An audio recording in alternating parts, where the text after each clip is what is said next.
why don't you make yourself comfortable? You know, it's part of my job to keep the public informed as to what this office is doing. So this time I'm going to tell you about the case of the man who wasn't there. Or at least as much as I know about the case. There's still a lot to be filled in.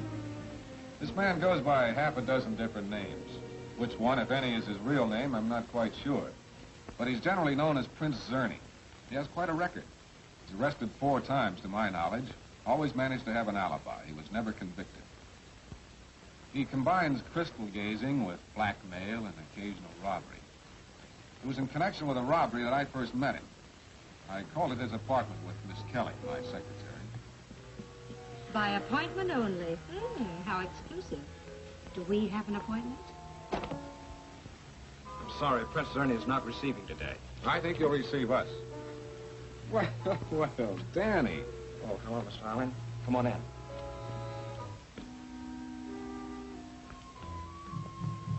I've been wondering what happened to you, Danny, since your parole. But that outfit. Well, it's a living. Incidentally, Danny, what do you know about the Winfield robbery? I don't know anything, Mr. Allen.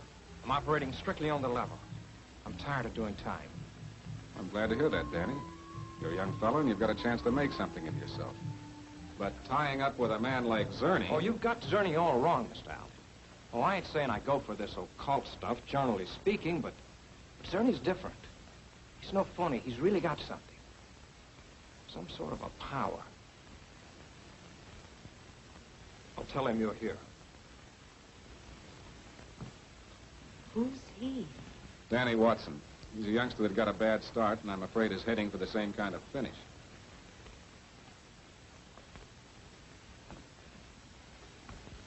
You are Stephen Allen. You are Patricia Kelly. And you're under arrest. Yes, I know. Whenever the police require a victim, I'm immediately thought of. Well, what are the charges this time? I think you'll find everything in there.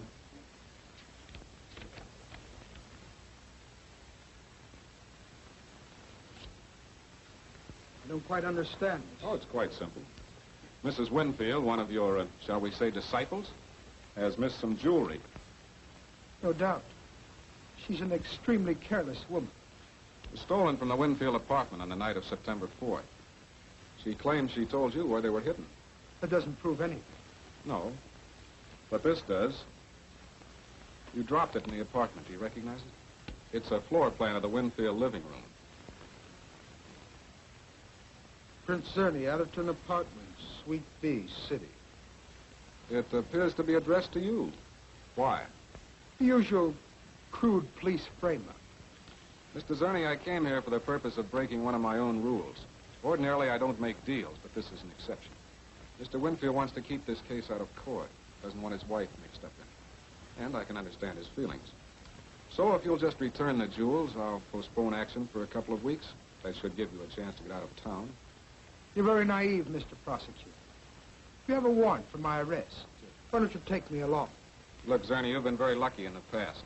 But this time it's going to be different. I'm handling this case myself. Excellent. Then we'll meet again.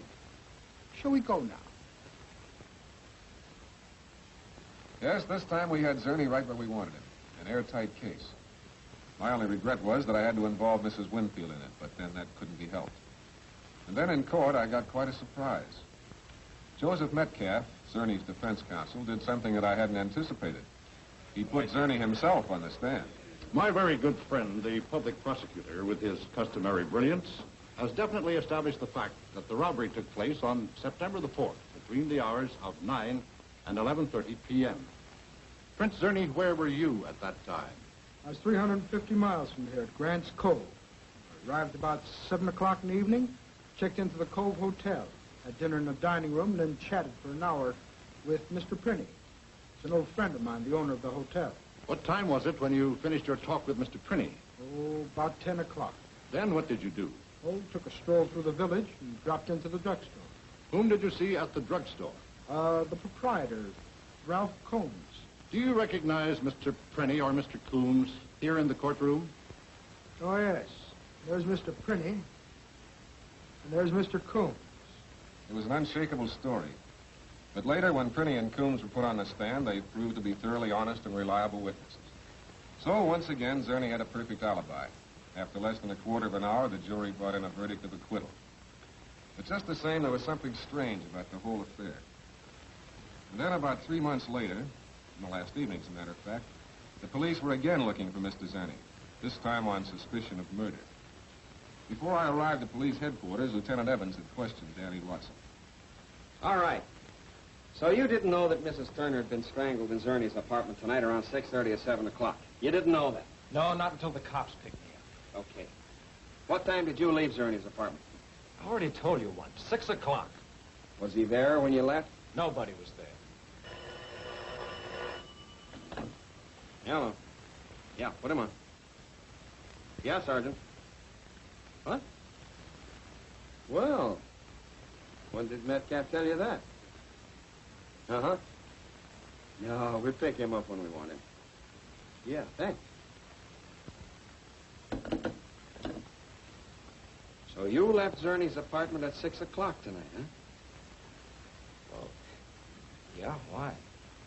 Because Metcalf says he went to the apartment about 6:45 tonight. And he passed you coming out of the elevator just as he got in. He's lying. It ain't so. Metcalf's trying to cover for Zerny by putting this thing on me. Now, sit down. You won't get away with it. I'll kill that guy.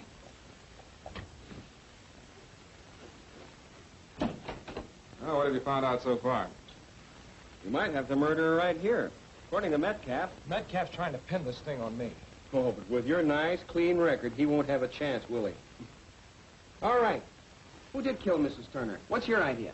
Zerny killed her. He was blackmailing her. But she was killed at 6:30 tonight. And you just got through telling me that Zerny left the apartment this afternoon and didn't come back. Well, he could have come back. I mean, after I left. Huh? You've got a story to fit everything, haven't you? Wait a minute, Lieutenant. Let's start at the beginning. All right. Metcalf went to Zerny's apartment house tonight a little before 7. He pushed the button for the elevator. It's one of those self-operating things. Yeah, I know. I've been there. Well, anyway, when the elevator stopped, Watson here got out. Metcalf went on up, found the door to Zerny's apartment wide open, so he walked in. He found Mrs. Turner. She'd been strangled. Who notified the police? Metcalf did. He phoned right from the apartment. He was there when the police got there. There'd been some kind of a struggle. Metcalf discovered the murder, huh? Yeah. You know, I wonder if... No. He thinks too much of his own skin to get involved in a murder rap. Danny, what did Metcalf say to you when he met you at the elevator? I didn't see him. If he says he met me, he's trying to cover up something. What about this blackmail business? I don't know. I don't remember. That's a great memory. You can turn it on and turn it off. Danny, you're in kind of a tough spot. Because if it's true that Metcalf saw you... It's a lie. I left there at 6 o'clock. I'm telling you the truth, Mr. Allen. All right, Danny, that'll be all for now. But be around in case we need you.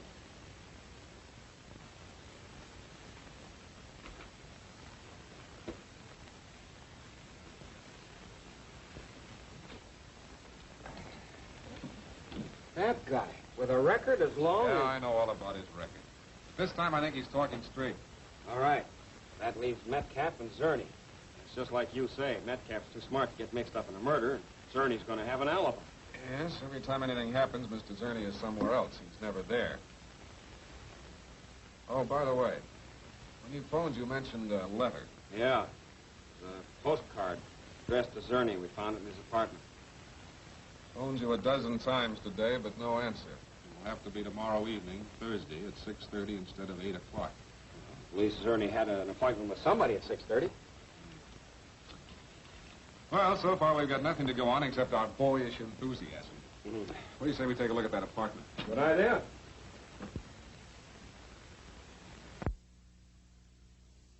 The boys finished in here? Yeah, there wasn't too much to look at. Did you find any fingerprints on this thing? Sure, hundreds of them. Everybody's.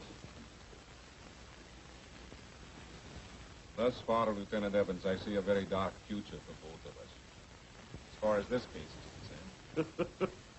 You know, it is funny at that. Grown-up people going for a fake like that. Ah, but is it a fake?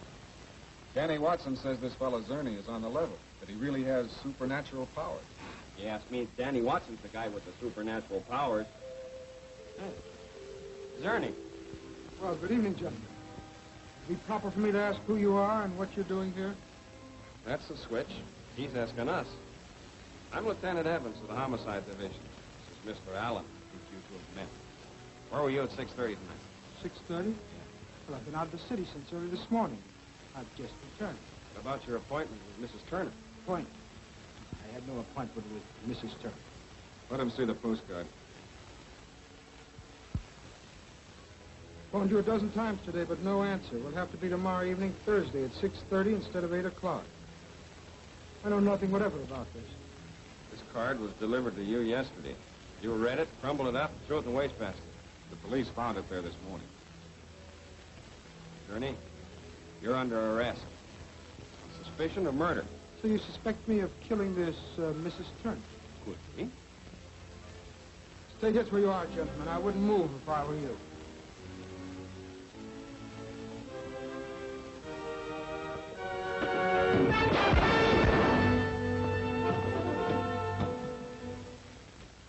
And so the man was dead. It was almost midnight before I returned here and found my secretary, Miss Kelly, waiting for me. Well, at last, I've checked every place in town looking for you, except the morgue. That's where I've been. Well, Joe Metcalf has been phoning you frantically all evening. Oh, what's he want? I don't know. He sounded excited about something. He's waiting for you at his office now. Well, he's probably heard that we were looking for Zerny, but that's all over now. I'll call him. No, don't call. It's something he doesn't want to trust to a phone conversation. All right, I'll drop you at home after we stop at his office.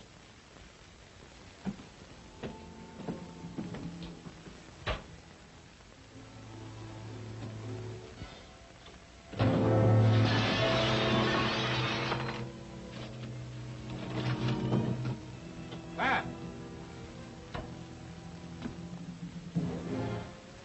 Metcalf?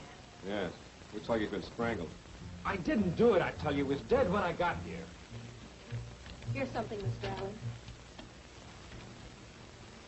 Allen. M-O-S-T, 1432. So Metcalf was dead when you got here, huh? Why did you come here? I needed a little dough. I thought maybe I could make a touch. At midnight? Yeah, and that's the truth, so help me. I saw a light in Joe's window, so I knew he was still here, and I started running up the steps, and Zerny comes running down. Zerny? Yeah, Zerny. Zerny killed him. It does sound reasonable, Mr. Allen. Metcalf has been trying to get you all evening. He sounded very excited about something. Maybe he was going to tell you where Zerny was hiding out. Maybe he was. You don't know it, Pat, and apparently neither does Danny. But Zerny was shot at 10 o'clock this evening. He's dead.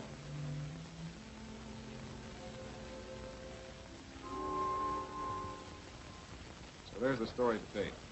If you believe, as Lieutenant Evans does, then Danny killed Metcalf. If you believe Danny, Prince Zerny did the killing. If a man officially dead can commit a murder. I'm hoping to clear up the whole affair. You may have the answer already, but... Come on. Sit down right here, Danny. Sorry to be late, Chief. Well, now that you're here, I think we can release Danny. We can what? Let him go. He didn't kill Metcalf. I don't get it. Neither did I at first. Took me quite a while to figure out this message we found on Metcalf's telephone pad. Message? Guess I forgot to tell you. Just a hunch. Allen. M-O-S-T 1432. That's the way I read it at first. Then I got to thinking. Metcalf must have scribbled this hurriedly. The Allen obviously refers to me. But the rest of it is an abbreviation of what he wanted to tell me. M-O could stand for Mohawk. S-T for street. Mohawk Street, number 1432. I thought maybe it was the address of Zerny's hideout. Zerny's hideout is the morgue. Evans, did you ever notice anything unusual about Zerny's eyesight? Oh? Well, the first day I met him, he had trouble reading the warrant I served on him. He made out the drawing on the back of the envelope with the greatest difficulty. What are you trying to prove? That Danny's telling the truth. But Metcalf was about to tell me Zerny's hideout, so Zerny killed him. Well, wait a minute, Chief. At the time Metcalf was killed, Zerny was dead. He couldn't possibly have been there. Yes, I know. Zerny is never there. But let me tell you this. Yes, Miss Kelly. They're here now. Good. Ask Officer Carr to bring the man... No, never mind. Send the man in by himself. Yes, sir. Man? What man? Come right in, Mr. Zerny. Zerny? Now, just take it easy. Sit down. Yes, the man we encountered in the apartment last night wasn't Zerny at all. What? I began to suspect as much when he read that postcard so easily. Zerny couldn't have done that because of his bad eyesight. The man you shot was his twin brother. Twin? Yes, an identical twin. They worked together. Zerny got all the information, and his brother committed the actual robberies. When the twin was out on a job, Zerny was many miles away, thus establishing an alibi. Except for last evening, when he lost his temper and strangled Mrs. Turner. 2 murders, Mr. Zerny. Mrs. Turner and Joe Metcalf, and this time you won't have an alibi. Why don't you fancy yourself quite clever? No, it's not that I'm clever, it's just that you're stupid. All criminals are. All right, Lieutenant, you can take him away now. Takes good eyesight, Mr. Zerny, to throw straight. Think you look very nice in these, Chief. Yes, they should be quite becoming to him. The man who took the utmost care never to be where he is supposed to be. Now he winds up exactly where he ought to be. Thanks for being with us. We'll be expecting you the next time a case comes before your public prosecutor.